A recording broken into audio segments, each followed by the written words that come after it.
Hey, I'm back in my bag. I'm back in my bag. Oh God, I'm back with another album that I absolutely love that I'm gonna geek out about. Rapsody's Please Don't Cry. I am Leah Dubs and I'm a writer. That's it. Rapsody's Please Don't Cry came out a couple of months ago, I believe. Now, I usually like to sit with an album for a while before I write a review so that I can speak about it well and thoroughly. This one I'm doing a little bit different because I've listened to it probably like equivalent of 3.5 times, twice all the way through, and then a couple more times shuffling through some of my favorite songs. I really do want to review this album because I love it and I just am having so much fun doing this, talking about albums, because nobody in my regular life wants to hear me go on and on and on and on and on about this. I do want you guys to ignore this Band-Aid that I'm bringing to your attention right now by mentioning it. I want you to ignore it, okay? And I got my glasses on. This is how I look today.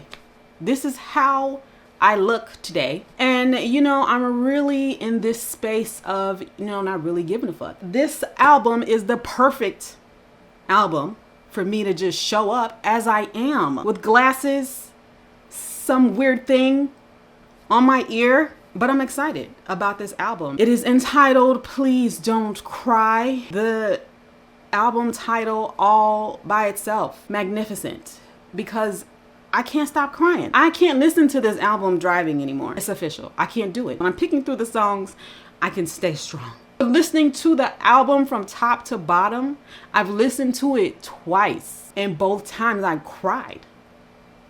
Yeah, I was driving.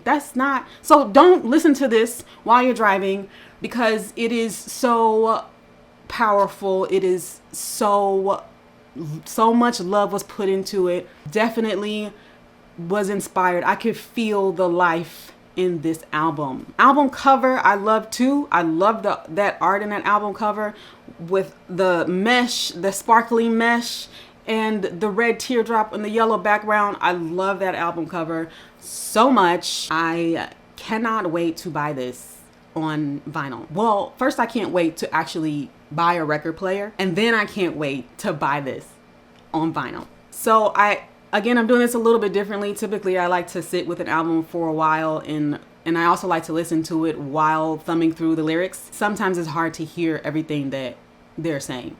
I'm gonna just keep it real. I cannot listen to every song that an artist puts out and understand and hear every word that they're saying. So I did not get a chance to go through the lyrics here, so I'm just really out here. So bear with me on some of the details. We're not going to get too detailed today. This is the realest rap album I have ever listened to. It was like reading a diary entry. It was so vulnerable. I typically have not heard a lot of this vulnerability coming from female rappers. So much love to Rapsody for sure for doing that for us. It just really spoke to me a lot.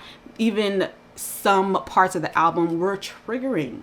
Like truly emotionally, like I'm going too far back down the line here, okay? I'm getting too far into my childhood with this one. But I loved it. I loved it because how do you draw that? The fact that she can draw that out of herself and then also draw that out of the listener is incredible. It is absolute excellence. One of the other things that I really loved about this album is Rapsody. I just recently discovered her right before this album came out. I don't know how I came across her on my social media rummaging, but I came across her page. I follow her, and then she had this album coming out in a month. So I don't know anything.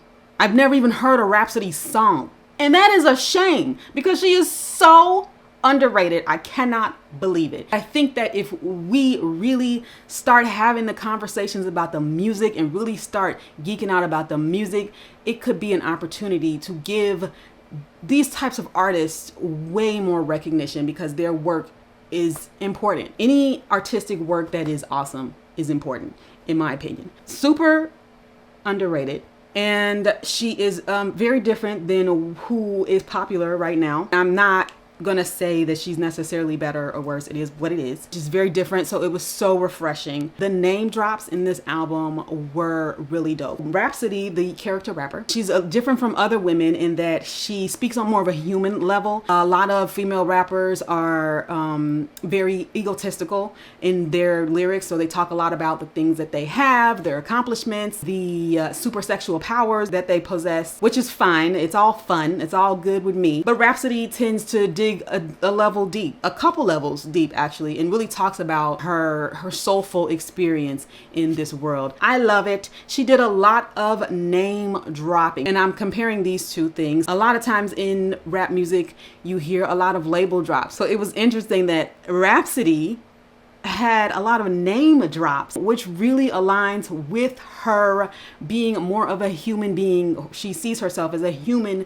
being in this world, not necessarily a celebrity figure or a rapper. Name drops were incredible. I mean, just mentioning these names alone, she's in the world, guys. She's in the world, and these are her experiences. Her experiences are with people, not necessarily with labels. So those two differences I thought were pretty interesting. Just to name a few. This isn't even an exhaustive list, okay? This is just to name a few. Nipsey, Lauryn Hill, Aaliyah, Nirvana, Dr. Ruth, Dick Gregory, bitches. So if you imagine if she was rapping about labels, you know, what that equivalent would be, or what the rapping about labels equivalent is to these names that she's dropping, okay? These are heavy hitters in human history, in musical history. It's so diverse. That was so cool and so fun, and I was really able to get a good experience hearing those names. Can you guys see my eyes? I can't tell because I'm looking at the camera and not myself. Can you see my eyes through these glasses? They're there. Trust me. I'm still digesting this album very much so. Like I said, there's some portions of it that were triggering, so I don't get an opportunity to listen to this album very often because it's not really an album that I will put on when I have that busy mode during my day, which is all of my life at this point. This is one of those albums that I like to really sit and enjoy, and I don't have a lot of sit and enjoy time in my life right now. I don't know why I went off that tangent, but we're back here. I'm just gonna go through some of my favorite songs on the album, and then of course encourage you to get in those comments and let's start talking, okay? I feel that artists like Rapsody need more recognition. Maybe not more recognition, maybe not necessarily more money. Those are things that I as a person want for her, and I don't know what's best for her. This is just one of those albums that could really benefit society. A lot of music could benefit people in a positive way if we start talking about it. Like, stop talking about what they're wearing, what they doing, who they seeing, who they beefing. Stand Tall is one of my favorite songs on the album. It speaks to this ideology that we have. I feel very strongly about it. For one, me myself being a starving artist and trying to find something that can get me paid, I'm gonna keep it real. It's very frustrating because you feel like you have to water it down and dumb it down, make it all quick and flashy, and it's annoying. So Stand Tall, I really like that song. On this track, she's really digging into that she's underrated, which, yeah, I agree, and that she has not conformed to the current expectations of female rappers, and how it could imply that this is the reason why her work is underrated, because people are more concerned with things that she finds irrelevant. She says even in the bar, y'all wonder if I want some in me. That's irrelevant in Rapsody's eyes. She has depth, she has things on her mind, she feels that she is worthy of respect. Her wisdom and her depth, the way that she moves in life, is over a lot of people's heads. I'm not here to say if it's right or wrong. I'm not a rap critic. I'm just here to say that it is what it is, and I like it. The second song that I would say that I like, I'm going down the list here, is That One Time. That's pretty dope track. She says in the beginning, just be human. That's it. Nice stuff. Good stuff. I also like Diary of a Mad Bitch. I too am a mad bitch. Lonely Woman. Woo! Love yourself like that, girl. I like Raw a lot.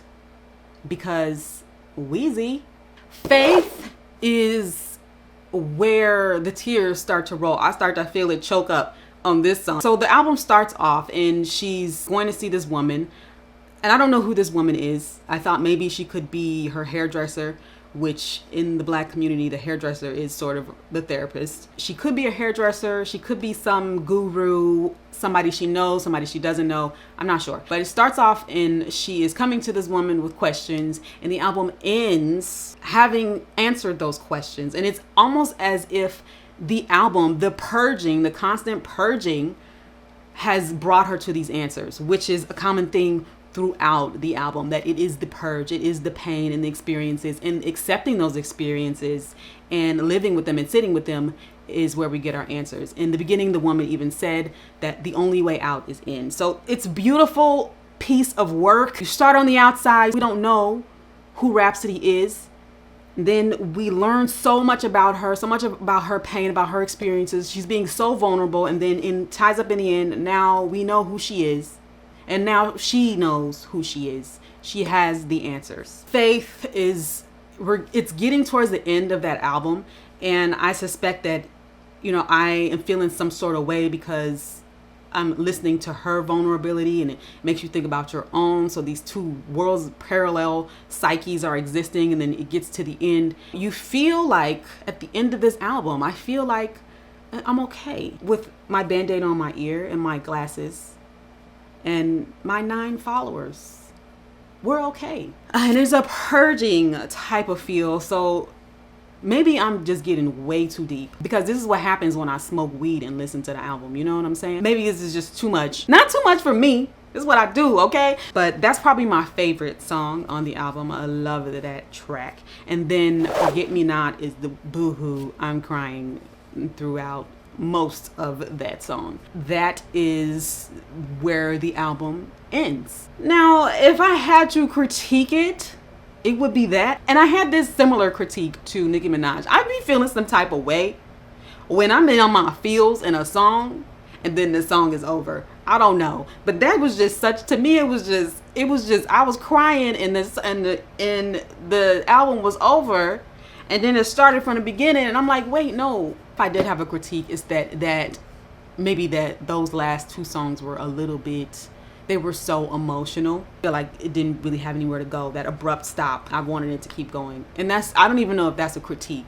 I'm such a fangirl. I mean, there's really no critique I could really give about anything except to just say that I personally don't like it. Either way, I felt like it was great. It was perfect. I want to know what you guys thought about it. What did you like about it? What were some of your favorite tracks on that album? What do you think about Rapsody as an artist? Why? Now I'm going to be on this new quest. Why is Rapsody not bigger than she is? I think that I've said everything I wanted to say. This actually came out pretty good just to be on the whim like that. I'm really hungry. It's time for me to eat. I will see you guys next time. Bye-bye and namaste.